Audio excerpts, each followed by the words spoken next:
13h, 14h. Europe 1, 13h. Avec Céline Giraud sur Europe 1, 13h21. Céline, c'est l'heure d'accueillir vos deux chroniqueurs du jour pour décrypter l'actualité. Olivier d'Artigol et Jean-Claude Dacier. Mon double D, j'allais dire, ma double détente, mes super-héros. Je suis ravie de vous retrouver. Dacier d'Artigol, l'alliage que j'adore, le jeudi. Et j'avais envie de commencer ce décryptage. Certain. Oui, mais bouillant aussi, parfois. Mais oui. Moi, j'adore, mais bon. Je donnais cette information tout à l'heure. Dans le nord de Paris, quartier du Millénaire, dans le 19e arrondissement, et des employés d'une banque sont escortés désormais par des vigiles pour leur trajet entre leur lieu de travail et la gare RER. Une vingtaine de vigiles quadrillent la zone, et c'est l'insécurité qui règne parce que les lieux sont squattés par des toxicomanes très agressifs. On va écouter la réaction de Benoît Barret. Il est conseiller spécial Alliance Police. Il est à l'invité ce matin chez Morandini sur CNews. Faire agir la sécurité privée pour assurer la sécurité publique des personnes, parce qu'on est quand même bien dans le cadre de la voie publique, ça c'est quelque chose, le symbole est extrêmement fort. Évidemment que ça dure depuis des années. Lorsque vous voyez qu'on est capable d'avoir une personne agressée par minute dans notre pays, une personne agressée par minute, c'est effectivement ce sursaut d'autorité que nous appelons, il faut qu'il soit présent. Et bien sûr que cela, il faut que tout le monde en parle. Il faut agir parce que on a entendu maintenant ce que veulent les personnes en France, les Français. Ce qu'ils veulent, c'est de la sécurité. C'est être capable d'aller au travail sans se faire agresser. C'est être capable de prendre le métro sans se faire agresser. C'est être capable de faire un constat amiable en voiture sans se faire agresser.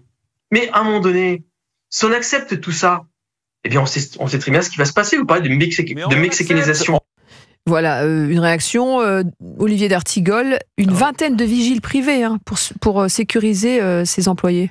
Oui, c'est une information folle parce que bien évidemment, on connaît les problèmes de sécurité des biens et des personnes, mais si aujourd'hui c'est un palier supplémentaire des salariés pour rejoindre leur lieu d'activité et de travail sont obligés de faire appel à des sociétés privées de sécurité, c'est un cran supplémentaire. Alors bien sûr, c'est pas partout, mais ça fait écho à des magistrats marseillais qui avaient évoqué une véritable guerre qui est menée aujourd'hui dans certains territoires. Mais vous n'êtes pas choqué par le fait que ces vigiles privés sont payés par les sociétés, en l'occurrence c'est une grande banque. Le mot privé ne me choque pas. Je suis même convaincu que dans les années, voire les mois qui viennent, il va falloir faire, je dirais pas un accord, mais apprendre à travailler ensemble entre policiers municipaux, policiers nationaux et brigades privées. Jean-Claude, je repose la question. Le fait que ce soit des vigiles privés, donc ils sont payés par la société, en l'occurrence, c'est une grande banque, pour escorter leurs propres salariés. Oui, non, ça c'est proprement choquant. Ça prouve simplement. J'espère que la situation que vous décrivez, que j'ai pas vue dans la presse ce matin, donc je parle prudemment. C'est une information vérifiée. Oui, non, mais je ne mets pas la réalité des faits en question. J'espère que c'est un cas quasi unique. Mais je crains. Ça se passe dans le 19e arrondissement et c'est entre Paris et Aubervilliers, en fait. Là, on est à la frontière. Je crains en effet que votre pessimisme que je devine devienne en effet la réalité, pas seulement dans le 19e ou pas seulement dans cette banlieue nord ou nord-ouest. Je pense en effet que la drogue et le narcotrafic, c'est-à-dire que tout ce qui entoure le business de la drogue, soit un des problèmes majeurs de ce pays dans les années qui viennent. J'avoue que je fais confiance aussi à M. Retailleau, qui est un homme décidé et clair dans sa tête, et qui ne fait pas de politique, en tout cas pas pour le moment.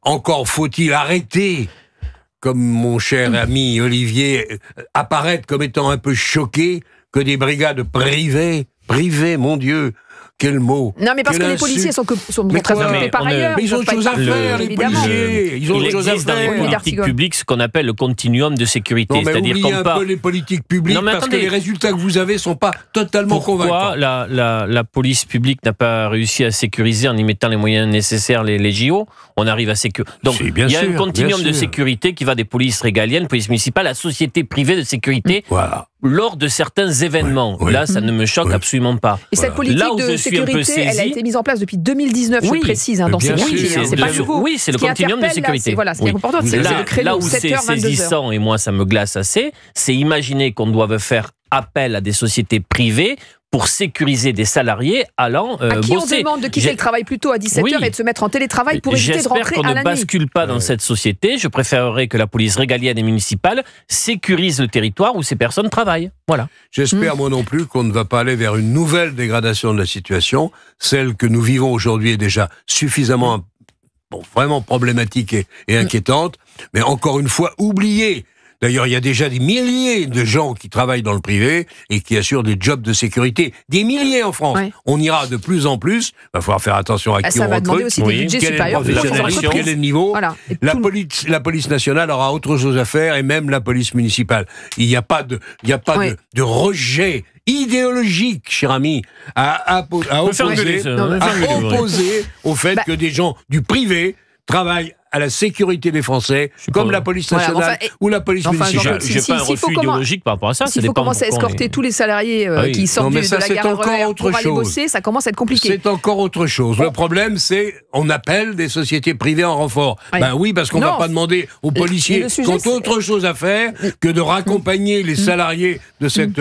C'est une banque, non? Non, mais le sujet, c'était pas tellement le fait que ce soit des sociétés privées, c'est le fait qu'ils soient agressés sur leur trajet. J'ai bien compris. On va continuer à parler de la sécurité, justement, parce qu'il y a ce sondage CSA, Europe 1, CNews, pour le journal du dimanche aussi. 69% des Français estiment aujourd'hui que le gouvernement ne prend pas suffisamment en compte leur sécurité. C'est 12 points de plus qu'en septembre 2022. On en débat, à tout de suite. Et vous, qu'en pensez-vous? Réagissez au 01 80 20 39 21. C'est le numéro du standard d'Europe 1. Il est 13h28 sur Europe 1.